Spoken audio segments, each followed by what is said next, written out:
2005 Subaru Outback rear brake replacement. I'm Brian Eslick from Automotive, and I'm going to walk you through that process. To get started, we're going to put our car up on the hoist. So if you're doing this at home, use floor jacks and jack stands and remove the wheels. Okay, to get started, we need to remove the 14mm caliper bolt, just the bottom one. Take the caliper up, flip it up out of the way, and hang the caliper over. And then we need to remove the bolts on the it's actually on the back side of the spindle. So we need to remove these 14mm here, and one just behind the bracket right here. There's another one inside here. You need to remove the 14mm there, and then the caliper cage bracket assembly will come off. The best way to get to those bolts is within the if you see my ratchet here, and it's got an extension going through the arm into the back of the caliper cage. Okay, now that we got the caliper completely off and the cage off, we want to take a 8mm by 125 bolt and screw it into the little thread holes on the side of the rotor. Like that, because the rotor won't be able to come off, it's going to be stuck. So then you put that bolt in, and you take you can use a ratchet, air ratchet, electric gun like I'm using here. And you'll screw it in, and then you'll probably do the same thing on there's two bolt holes. If you have two bolts this way, and then what that does is it breaks the seal around here. It kind of rust on the hub. And once you do that, now you can work the rotor off itself. You want to do it in little steps back and forth. You don't want to cock it too far. It kind of gets stuck on there. So now that we got our rotor off, we're going to machine it.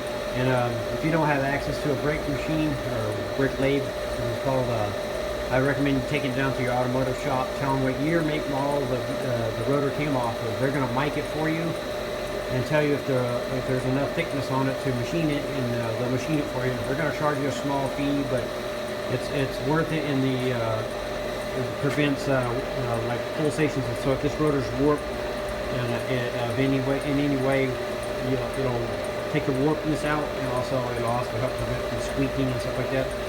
So it's worth doing. So for a small fee, take it down to your local repair shop, and they can turn the rotor for you if you're doing this at home. Okay, so now we're ready to put the rotor back on. So what we want to do is slide it on over the hub, and we want to try to lightly spin it and check and see if the park brakes are adjusted right.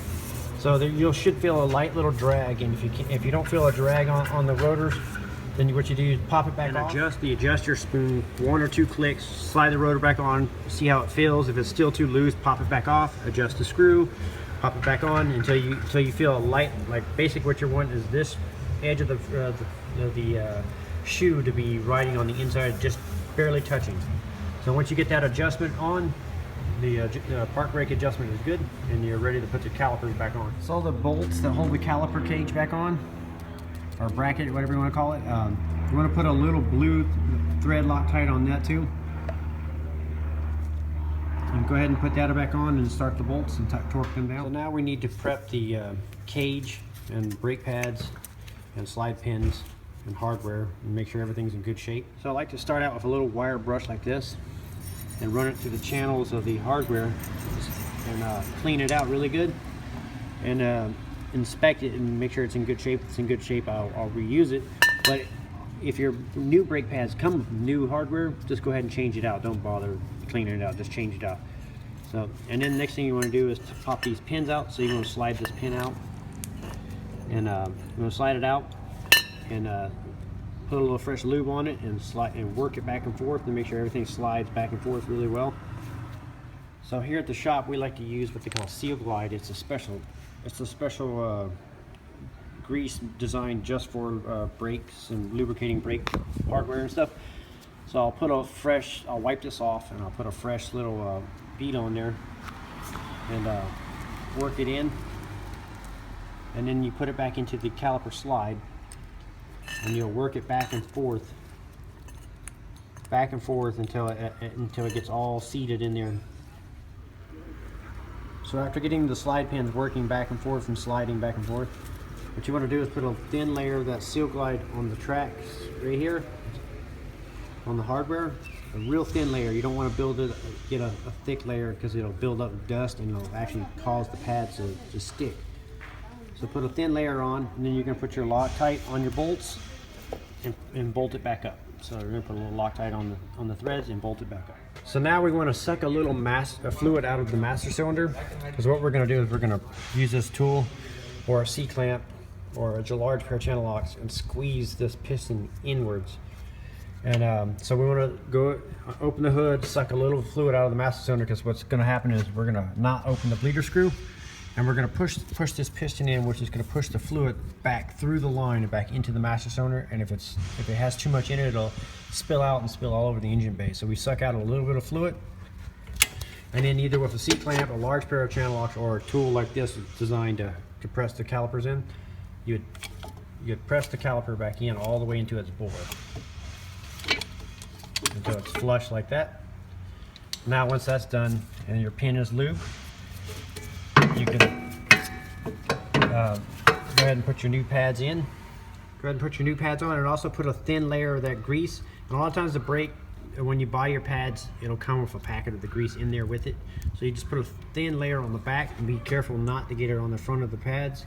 And also when you handle the rotor, try not to touch the rotor and get any fingerprints or anything or grease on the rotors.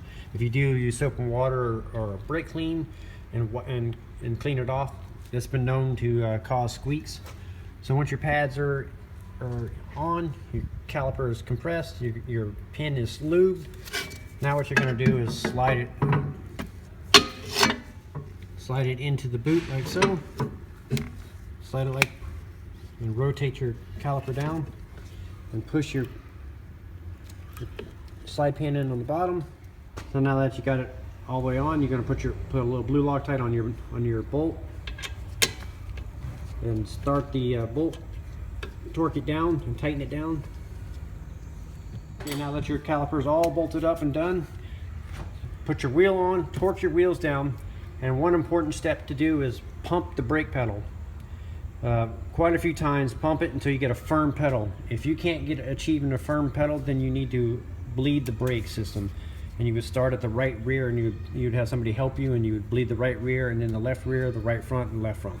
But so if you just push the pistons in without opening the bleeder screw, you shouldn't have to bleed the brakes after you're done.